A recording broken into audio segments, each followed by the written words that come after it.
We thought we understood military hierarchies across the cosmos, until we met the humans. What began as a simple reconnaissance mission spiraled into an existential unraveling of everything we believed about command, power, and cafeteria meatloaf. From the personal logs of lead xenologist Quarnix 5 Dreel, Galactic Research Division. Oh my stars, you will not believe what we discovered about the Terrans today. I mean, I'm still processing this, and I've been studying these bizarre bipeds for over 3 galactic cycles.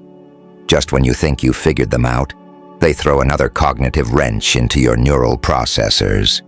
So there I was, sitting in my observation pod above their primary combat division installation, which they call Fort Something or Other.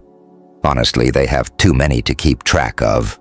Sipping my morning nutrient paste, when Research Officer Vribble burst into my office. Now, you have to understand, Vribble never bursts anywhere. He's what we call a by-the-manual kind of researcher. 3 pairs of eyes always properly focused, tendrils neatly groomed, exoskeleton polished to regulation shine. "Chief," he chittered, all 6 appendages trembling, "we've made a breakthrough in understanding their authority lattice." I nearly spat out my nutrient paste. We've been trying to decode Terran Combat Division hierarchy for years. Their ranking system made absolutely no sense to us. I mean, who puts general at the top when it clearly means widespread or common? Shouldn't a private be higher ranking since it implies exclusivity? Well, I waved my primary tentacle impatiently. Out with it. Vribble activated his holo projector, displaying a complex web of interconnected titles and observations. "You see, Chief, we've been monitoring their communications for months now, and we finally identified their true Supreme Commander." I leaned forward, all 4 of my hearts racing. "Don't keep me in suspense, Lieutenant. It's someone they call Medic Prime." I blinked all 8 eyes in succession. Medic Prime. Not the General, not the Admiral. No, you don't understand. Vribble was practically vibrating with excitement. "Watch this footage." The holo display shifted to show various scenes from Terran Combat Division installations. In one, a towering Terran with countless shiny medals practically jumped out of the way when someone in a white coat walked past. In another, a group of heavily armed soldiers parted like a quantum wave when someone muttered, "Medic Prime's coming." But that makes no sense, I protested, my confusion spots turning a bright purple. These docs don't even wear the same uniforms. Some of them look positively un-combat division. "Exactly," Vribble triumphantly waved his datapad. "That's what makes them so terrifying. They've transcended the need for traditional combat division indicators of rank. They don't need them. Watch this next clip." The projection showed what Terrans call a Master Chief, supposedly one of their most prestigious warriors being thoroughly dressed down by a smaller Terran in a white coat for missing something called a flu shot. See, Vribble was practically dancing now. Even their mightiest warriors fear the wrath of Medic Prime. And here's the most fascinating part. They're everywhere. In every base, every ship, every installation, they maintain their power through something called medical authority.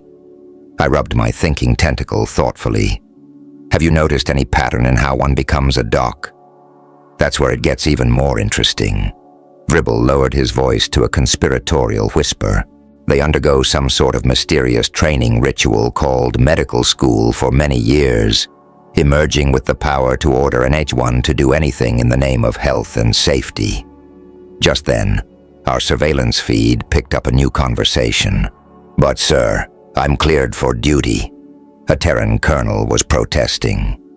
"Field Commander," came the calm reply from someone in a white coat. "I don't care if World War III is starting. You have a fever of 101, and you're not leaving this bed. Do I make myself clear? ... Yes, Medic Prime.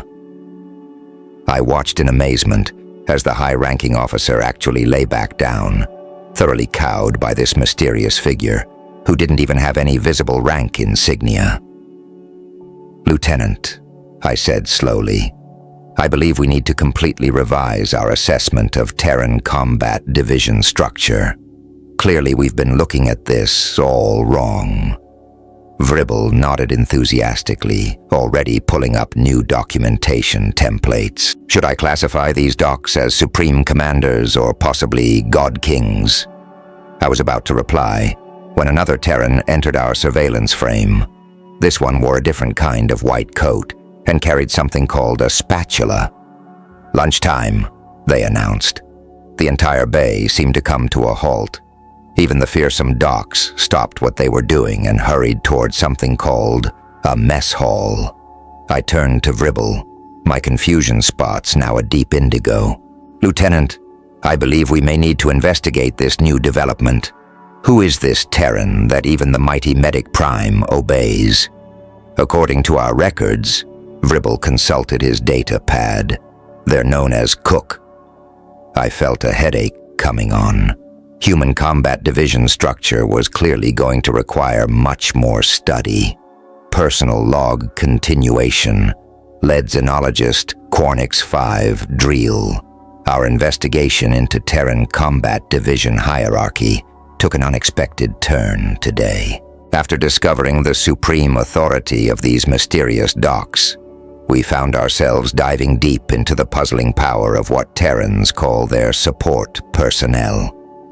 I'm starting to think we've completely misunderstood their entire civilization. Research Officer Vribble has been monitoring the entity known as Cook for the past solar rotation, and his findings are, well, disturbing would be an understatement. Specialist Vribble burst into my office again. "This is becoming a habit. I'm going to have to talk to him about proper tentacle etiquette. You're not going to believe this, but we've discovered something even more perplexing about their authority lattice." I sighed and put down my afternoon mineral supplements. "What now, Lieutenant? Don't tell me there's someone who outranks the Medic Prime."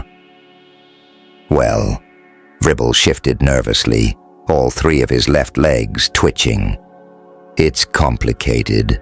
Watch this surveillance footage." And the holodisplay flickered to life, showing what Terrans call a mess hall. Though why they'd explicitly name a room for being disorganized is beyond me. The scene showed the feared doc approaching the food service area. "Hey, Medic Prime," the cook said, barely looking up from their work. "The usual please, Nutritional Commander Flarn, and maybe a little extra gravy today. That last surgery was a killer." Wei Jem, the cook, apparently designated Nutritional Commander Flarn, seemed to consider this request with the gravity of a planetary alignment. "Only because you finally cleared me for duty last week. But don't tell the general or everyone will want extra gravy." I watched in fascination as the mighty Medic Prime actually bounced slightly in what our research suggests is a gesture of happiness. "Did you see that, Lieutenant? The cook appears to have some sort of reciprocal arrangement with the Medic Prime." "It gets better," Vribble said, forwarding to another clip. This time it showed a high-ranking officer, a general, if I'm not mistaken, trying to negotiate with Nutritional Commander Flarn. "Come on, Marcus," the general was saying. "Just a little peek at tomorrow's menu. I've got a big staff meeting, and I need to know if I should eat before." "Supreme Strategist Thompson," Nutritional Commander Flarn replied, wielding his spatula like some sort of ceremonial staff. "You know the rules. The menu is classified until breakfast, even for you." The general, this supposedly high-ranking warrior, actually slumped in defeat.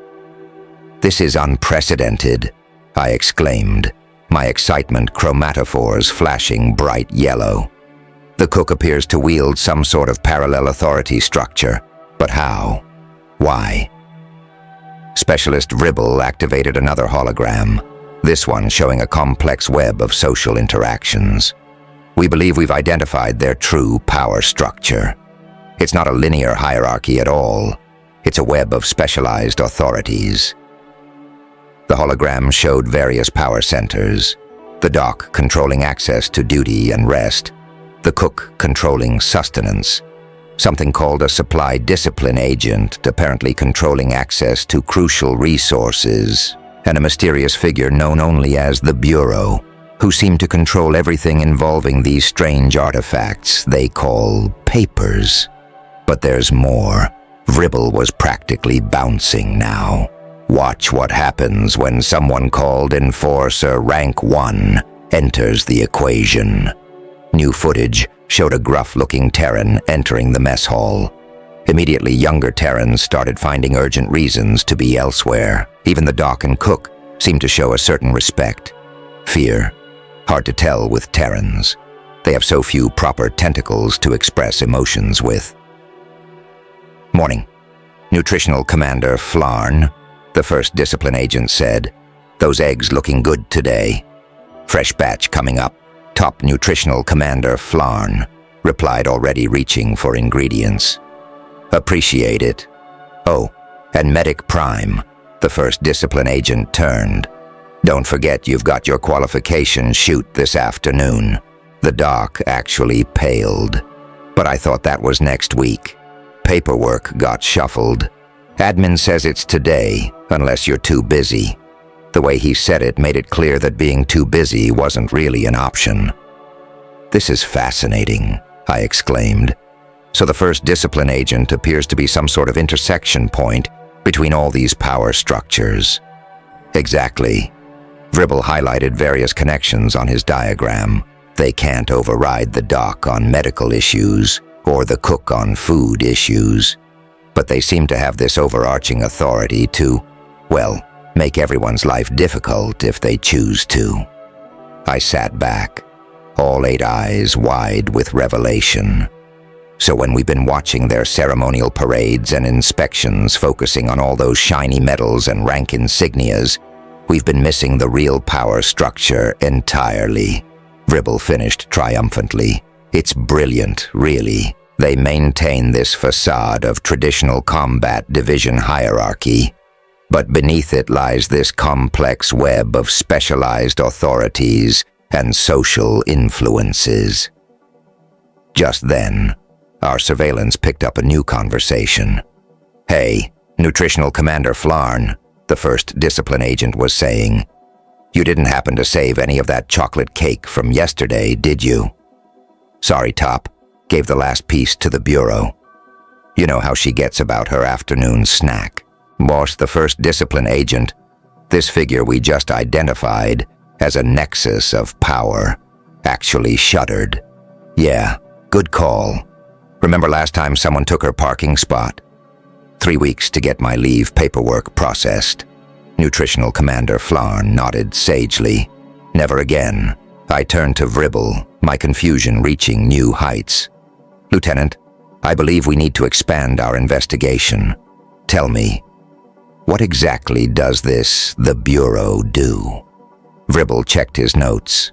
"As far as we can tell, Chief, they control something called paperwork and form some sort of mystical binding agreements that even the highest authorities must submit to, and they have designated parking spots.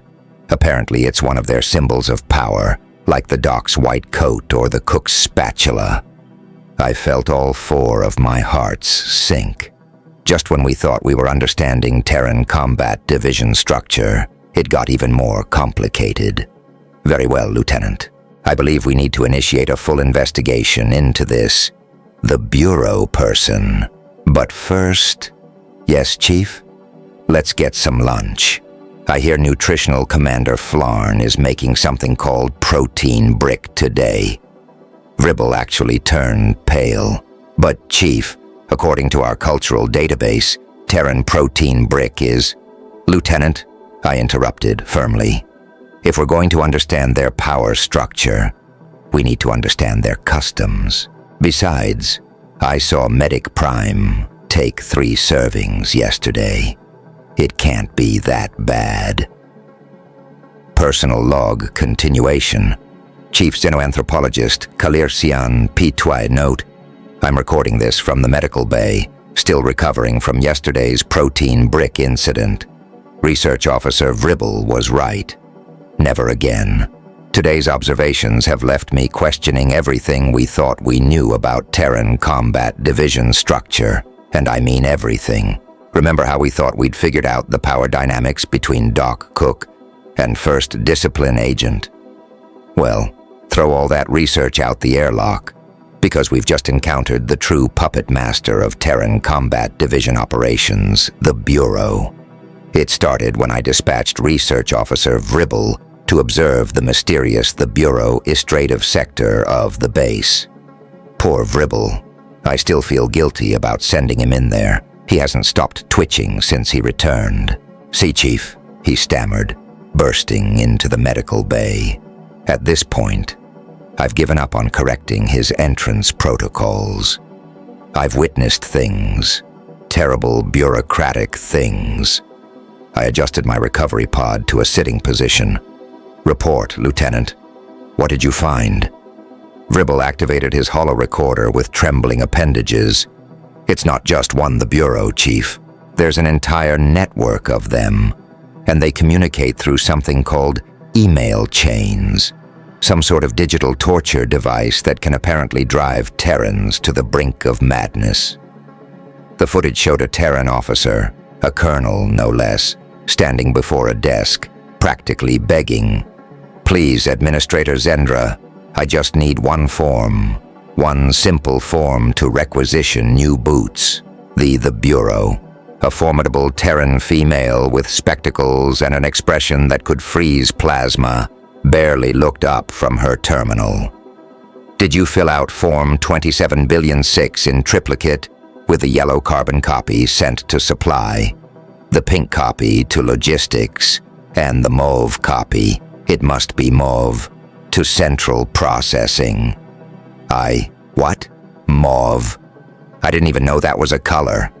"Next," Administrator Zendra called out, completely dismissing the colonel. "But wait," I interrupted Vribble playback. "Surely the colonel could just override." "That's just it, Chief." Vribble was now stress-molting, his outer carapace showing signs of anxiety-induced shedding. "Watch what happened when he tried to pull rank." The footage continued. "Now see here." The colonel drew himself up to his full height. "I have commanded troops in 3 conflicts, and I am not leaving without those boots." Administrator Zendra finally looked up, pushing her glasses up with one finger. The temperature in the room seemed to drop several degrees.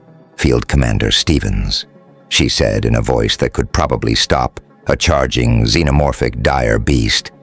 "Need I remind you of what happened the last time someone tried to circumvent proper the Bureau Istrative procedures? Or should I just happen to misplace your travel vouchers for the next 6 months?" The colonel deflated faster than a punctured emergency habitat. I'll go get Form 27,000,006. "And the mauve copy?" "Yes, Administrator Zendra." "All 12 signatures?" "Yes, Administrator Zendra." "And you'll take a number and wait in line again?" "Yes, Administrator Zendra." "Fascinating," I exclaimed, my scientific curiosity temporarily overwhelming my protein brick-induced nausea. "But surely there must be someone who can challenge this, the Bureau Istrative Authority." Vribble shook his head so hard, his antennae tangled. "That's the most terrifying part, Chief. Watch this next interaction."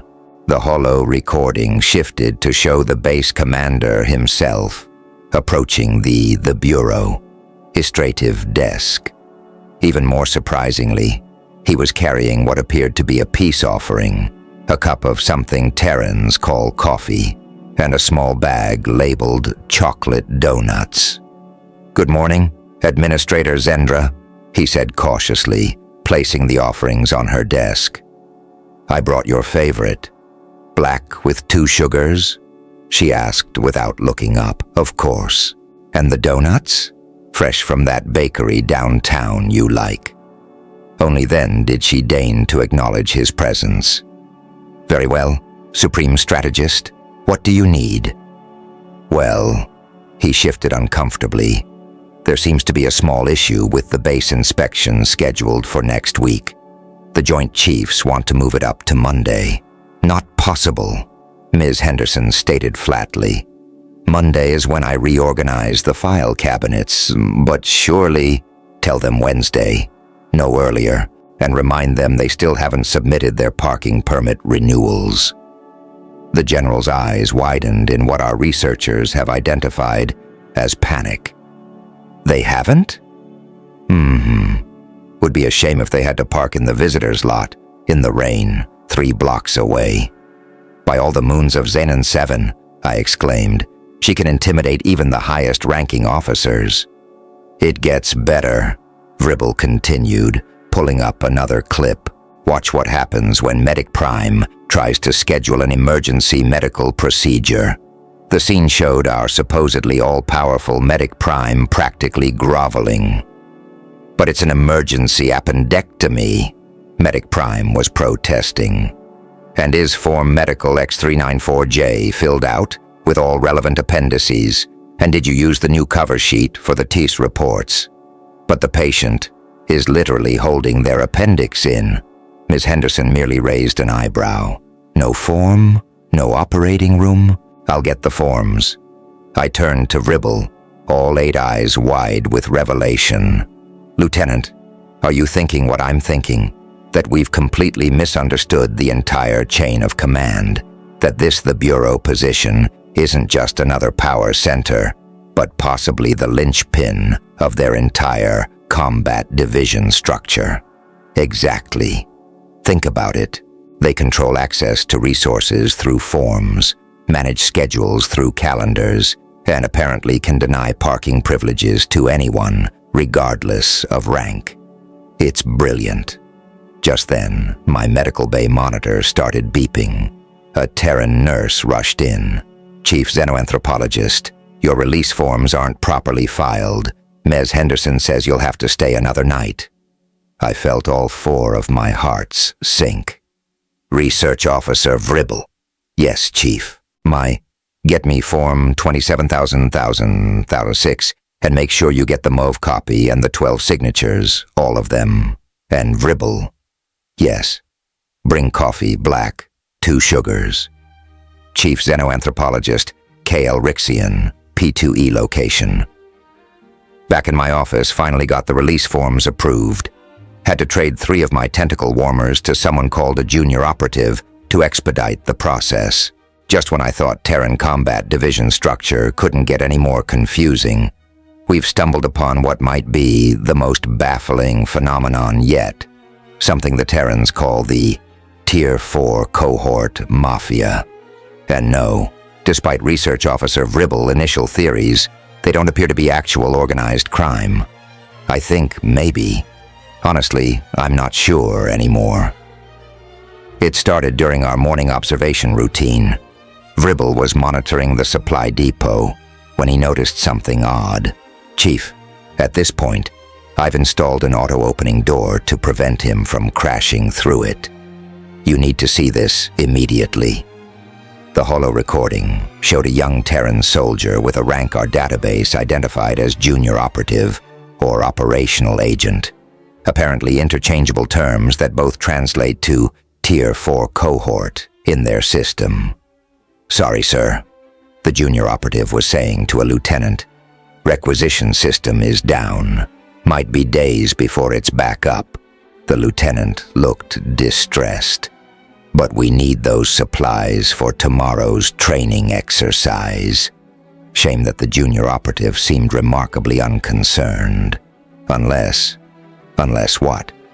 Well, my buddy Jenkins over in communications might know a guy who knows a guy who could help. But we'd need 2 cases of energy drinks and those new gaming headsets that came in last week. Stop the recording. I waved my analysis tentacle excitedly. Did you see that, Research Officer Vribble? This appears to be some sort of underground resource redistribution network. Exactly, Chief. And watch what happened next. The footage showed the lieutenant actually agreeing to this bizarre arrangement. Within hours, their supplies had mysteriously appeared, and not just what they'd requested, but somehow better quality items than they'd originally tried to requisition. But how? I wondered aloud. How do these Tier 4 cohorts maintain such an efficient parallel supply chain? Vribble pulled up another clip. This time it showed a different junior operative, apparently on cleaning duty, overhearing a conversation between two senior officers about an upcoming inspection. "Time to put the word out," the junior operative muttered into something called a phone as soon as the officers left. Within hours, the entire base was mysteriously spotless. Every piece of equipment was precisely where it should be, and somehow all the broken items had been fixed or replaced. It's like watching a hive mind operate, I marveled. But how do they coordinate so effectively? That's the truly fascinating part. Specialist Vribble brought up his research notes. We've identified several key aspects of their operation. 1, they're everywhere, but somehow also nowhere when actual work needs to be done. 2, they seem to have access to an invisible network of favors and resources.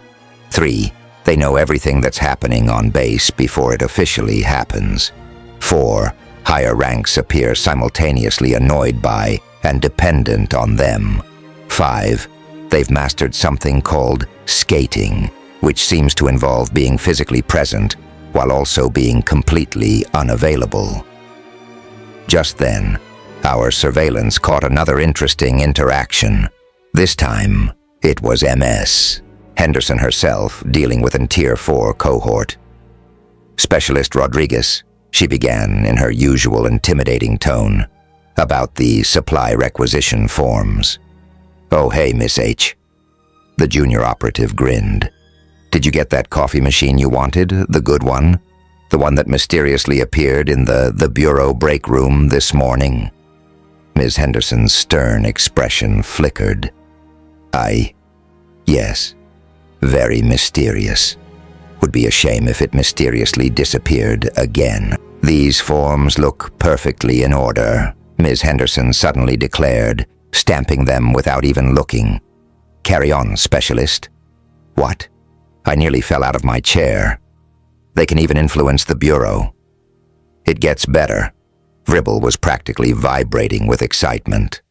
"Watch what happens when they interact with Medic Prime." New footage showed a junior operative entering the medical bay. "Hey, Medic Prime. Heard you were looking for some new monitors for the infirmary. The requisition was denied." Medic Prime sighed. "Budget constraints." "Funny thing about that." The junior operative grinned. "Some extra monitors might have fallen off a truck next week, top of the line too. Only cost you a few sick call exemptions for my friends." "This is unprecedented," I exclaimed. "They've somehow created a complete shadow economy within the combat division structure. But surely someone must be in charge of them. Some sort of Tier 4 cohort supreme leader." Vribble shook his head. "That's the brilliant part, Chief. As far as we can tell, they operate as a collective. No single leader means no single point of failure. They're like a hydra," he finished excitedly.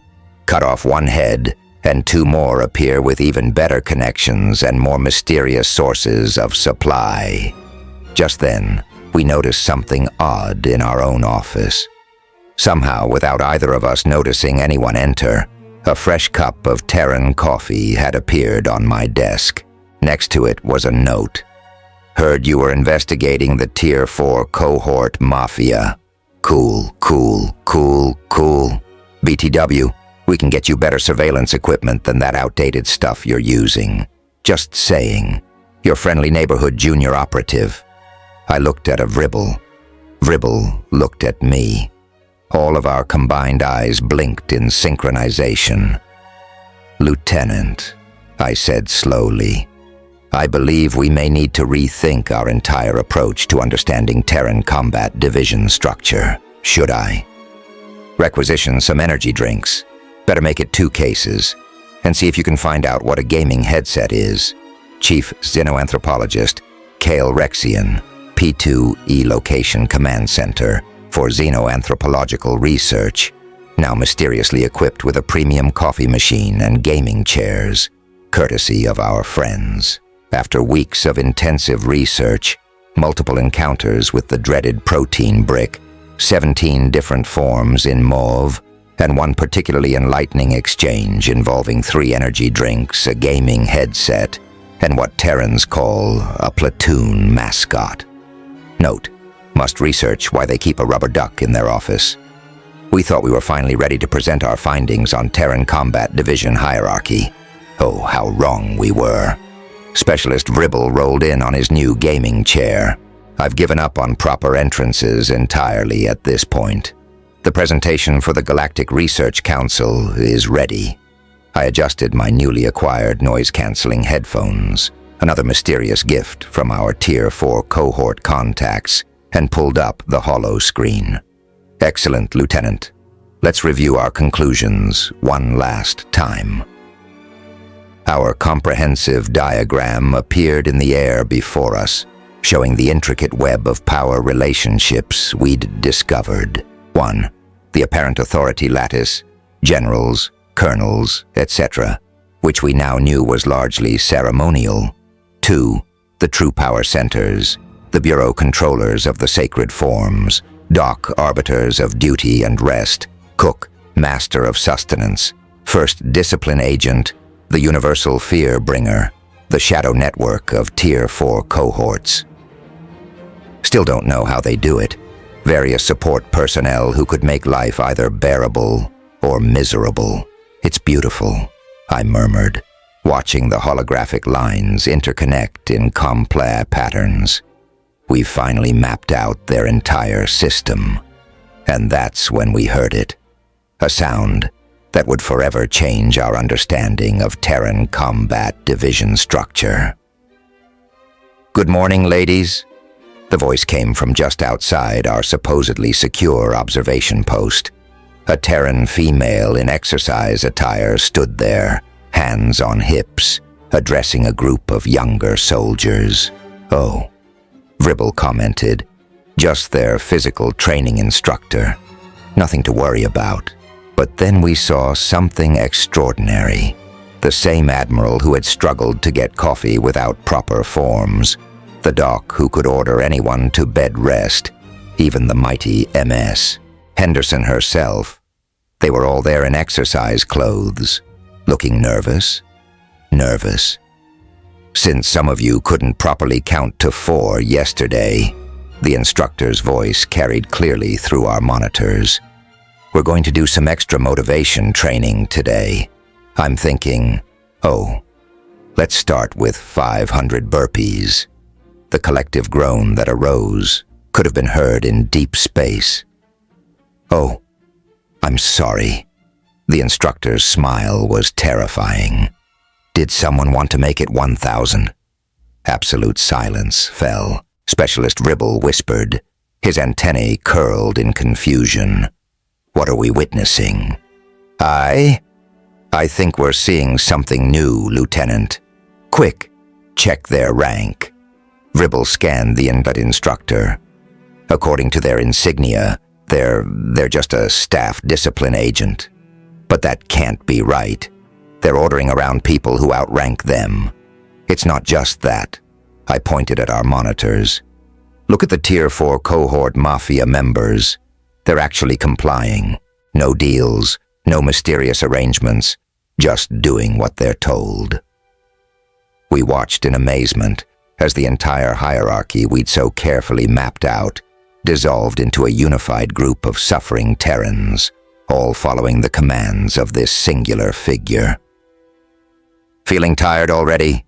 The instructor called out. Good news. After burpees, we're going to work on proper counting. 1, 2, 3, 1, 1, 2, 3, 2. But this defies everything we've learned. Vribble was frantically updating our diagram. The Bureau can't deny them forms. Medic Prime can't claim medical exemption. The Tier 4 cohorts can't skate out of it. Even the cook has to participate. How is this possible? I stared at the scene before us, a deep realization settling into all four of my hearts. Lieutenant, I believe we've discovered something profound about Terran Combat Division structure. What's that, Chief? No matter how complex their hierarchy, no matter how intricate their power dynamics, no matter how many parallel authority structures they create, everyone must answer to the physical training instructor. Just then, our door opened again. A Terran in exercise clothes stood there, smiling that same terrifying smile. Hey there. Couldn't help but notice you've been observing our little family. Want to join us for some motivational training? I looked at Vribble. Vribble looked at me. All of our eyes widened in horror. Lieutenant, I said quickly, initiate emergency protocol Zeta 9. We need to... Did I hear someone volunteer to lead the counting? And that, dear reader, is how I learned that having multiple hearts just means you can feel more exhaustion during burpees. It's also how we discovered that our species can, in fact, sweat